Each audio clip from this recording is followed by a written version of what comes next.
Hello YouTube, it's Mike and Aaron from Team Endgame here, bringing you a deck breakdown of my Draconic Overlord, the End build, which I've been competing with and winning with at Not quite. region, or not quite, almost getting us there.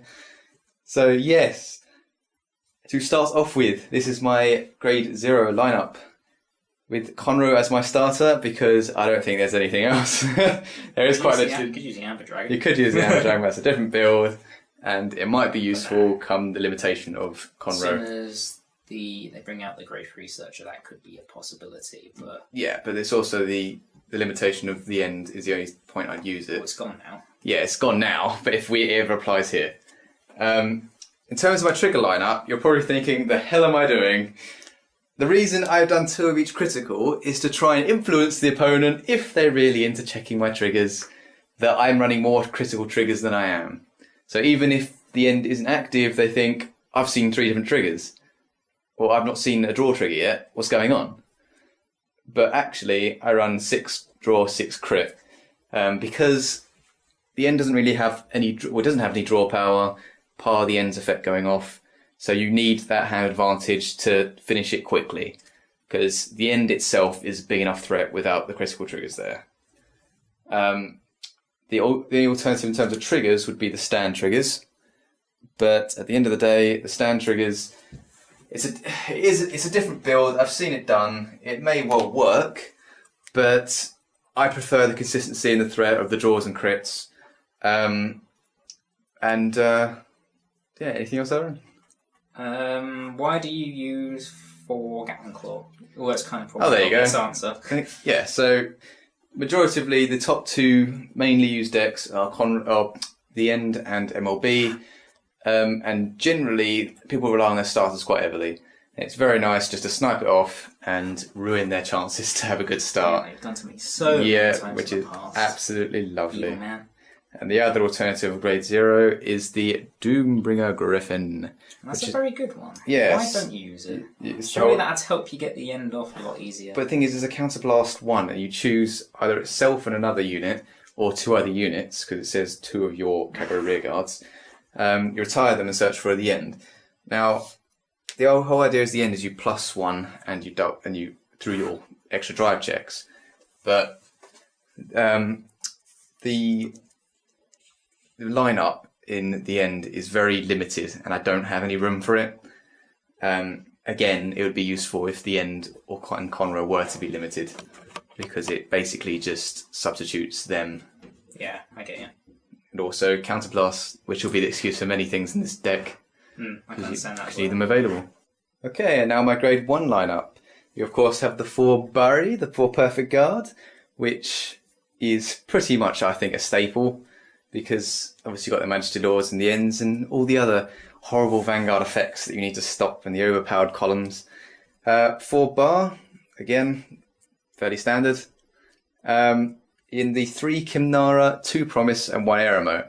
Right, first of all, I originally ran 2 Eremo and, 2 Hope and 1 Promise, but I've switched them around since, because you need them to win. You pretty much need to have that, because even though we have the threat of the End and the retirement and everything like that, you don't have anything that can swing past 20. You've got the Bar and the Burning Horn, but that's about it. So if they ride an 11k, So if you ride 11k or you get Majesty's effect off, you're not doing anything. So even if they've got Majesty off, you're not doing anything with the Promise. But yeah, true, but it's mainly for it's mainly for those 11ks. And of course, you can swing over the rear guards with the End as a Soul Blast. So even if they had an 11k wall, you can still swing over it. So it's so useful. And Eremo's there just for a search with Conroe if you're struggling. But I upped the point of Promise because I'd rather draw into it. And if I took one as damage or something, or had to guard with it, you haven't got your. then I've lost my column. Yeah. So I think 4 Bari, 4 Bar and 2 Promise is staple. And other than that, it's up to you what you run. I won 1 Error mode, just in case I get that terrible hand, I search for it straight away. And 3 Kimnara, because you have the spare counterblast there, like if you go on 3 damage or something, and you just snipe something off. And sometimes you end up playing the retirement game over the end threat game. If it's not going to hit and they've got a massive hand, you might as well just start sniping things off. So alternatively, you can go for the more beat sticky build, so go for your 7Ks. So you've got Iron Tail Dragon, which is your counterblast at a K. The only main reason you'd use that is if you expected to go against 10k Vanguards, for example, then you go with Burning Horn, or if you just want to counterblast instead of use Promise, but it's very counterblast heavy and I wouldn't recommend it. Alternatively, if you're just going for the beat sticky build but want a bit more consistency, then you can go for Gojo, which would be the replacement for Kimnara in this build. And you basically just hope you're going to ride it first turn or just keep it at the back, and then it helps you search for the end. Alternatively, again, you've got the Heat Now Salamanders. I don't like the fact that, well, the end, because hasn't got massive, because it's got any draw power, you can't afford to lose rear guards in your pressure. So isn't that the same with Kimnara though? You're basically losing a unit to get rid of their unit. No, because we've worked this out before. If I snipe something off and replace it, I'm still negging you 5. If I don't replace it, then it's not worth it as such. Unless, of course, just it's something that I feel you can't replace either.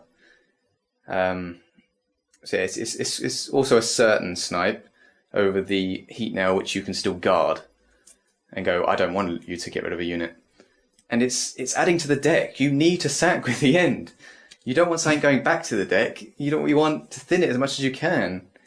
But yeah, finally, I really do love this card, Guard Griffin. I love the idea of counterblasting and having a 10k guard, but there's no room. There's absolutely no room. You can't. I'd rather have the ability to snipe something, and you also have to keep it in your hand, obviously. So you can't drop it from your hand, and it's the whole rear guard issue. You need more presence. So that's grade 1s. As for grade 2s, you've got the 4 Burning Horn and 4 Nehalem. That is just beat stick.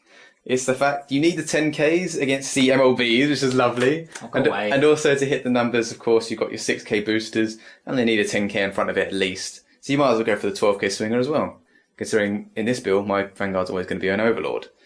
And the reason for 3 Berserk is because, again, if you want to give up on the end,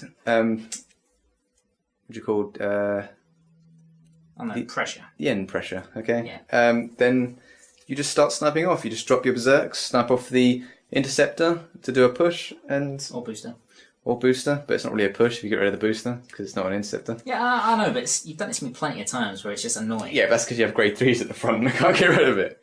So yeah, it's just a nice little get rid of thing. If you're on 4 damage, for example, and there's 2 face up or something, you might as well use it. Same with the normal Overlord, which I'll explain in a bit. There are quite a few alternatives as grade 2, but I won't ponder on it too much. You've got Velocity, which is a lovely grade 2 ride after you've used Conroe, but again, it's forcing me to use Conroe when sometimes I don't want to, and it's a 9k. I mean, all these other options are pretty much 9k or below, and they don't have the boosters there. Only Bar's the useful one. The rest of them are 6s. Why couldn't you use Velocity instead of like Berserk or something then? Because you need to flip something up. You need to flip something down at the end of the day. And you can get the end off multiple times, you can do that. Yeah, but if I get it off, I'm going to win. So, there we go. So that's that. You've got Flame Edge Dragon, which people used to use before sense came to them. There's the hope that you get multiple promises off, but at the end of the day, it's not ideal because most of the time you're only going to use 3 promises in a turn anyway. And also it's the hope that you might soul charge a normal Overlord to get a 13k Vanguard. But I prefer to not base my deck on luck and more so know that I have an ability that I can use. So yeah, you've got the alternative 10k beat stick, which needs to be boosted or else it gets a minus 2k, so it goes down to 8. But the idea is you can counterblast to put it up by a k. So again, it's the whole idea is I prefer to have something that I know is going to be a 10k. You also have Garp as well, I just want to point out. Yeah, I also have Garp, I forgot to get that one out. but it's just another name. You can do full 10Ks and 12Ks if you want. A lot of people use Tejas, which I think's more. I love the card. That happened to me. I want to point out. I know it's in the breakdown, but it happened to me at the regionals, and they got rid of Wingle because they rode it. It was really annoying. Okay, so it's a lovely grade 2 ride, but in terms of an offense, but defensively it's an 8K. It's nice to get rid of the boosters because a lot of these decks require a nice column and things like that. But again, I'd rather have a Berserk that I can snap something off, and I see it as more of a stand trigger build with the ability to restand it and then try again. And things like that. So it's just personal preference at the end of the day in terms of that. You've got the Interceptor, but again, it's an 8K, so unlike Tejas, it can't hit the rear guard at the back, and it needs a bar to push it. And finally, Stricken. Only useful, we found out, if you go first. If you don't go first, then you're negging yourself pretty much for no reason. You're not going to have the pressure to push back. It's the idea that you go first and swing over their lower grade, and they're not going to be able to guard it. But also, you need the damage for the end, because it's an amazing combo, fair play. You ride the end, 2 face up, swing with a crit, restand, crit, and you could win very quickly like that. But if you don't have the 2 damage, or they have a perfect guard or something, which is the excuse many people throw at any theories, then you're just going to struggle. And finally, you've got the grade 3s. 4 Overlord for the end. Surprise, huh? So yeah, the only alternative I can think of in terms of the amount would be to reduce the normal Overlord by 1 and up your grade 2 or 1 count. I currently run 1 less grade 1 to up my grade 2 count. I think that worst case scenario, you ride Overlord first, and then you find the end next, which isn't an issue, funnily enough, because you get a 13k Vanguard. But a lot of the time I need to finish it quickly, so I don't tend to go for that. But in terms of cards, the only thing is really Executioner. It's a 12k swinger, you might be able to get a 20k column off, but I think you have to be pretty nuts to do anything other than that. So why'd you run for Overlord? I know you said that at worst case scenario you ride it. Well, it's because of the it's because it's an Overlord in general. So you have your grade 2s are active, your 12k swingers, and you've got the promises, and it's at the end deck, and you have the Counterblast of 3, which I've occasionally actually used if I don't find a Berserk, which is always nice as a push. Just adds more pressure, or is it there just to make a 26 column? Yes. Hope a crit goes on it. Yeah, pretty much. It's actually 11k. I'd rather ride 11k regardless, and sometimes you need to win with just that, and it turns into a normal Kagura deck. Okay, and that was my Dragonic Overlord the End deck breakdown. Thank you guys for listening. Feel free to like, comment, and subscribe. Feel free to suggest any more deck breakdowns and matches for us to put up, although be aware we are still missing certain cards from certain clans. But yeah, we'll try and sort it out so we can get what we can up for you guys. And we'll also have an MLB breakdown coming soon as well. Okay, and we'll see you guys later then.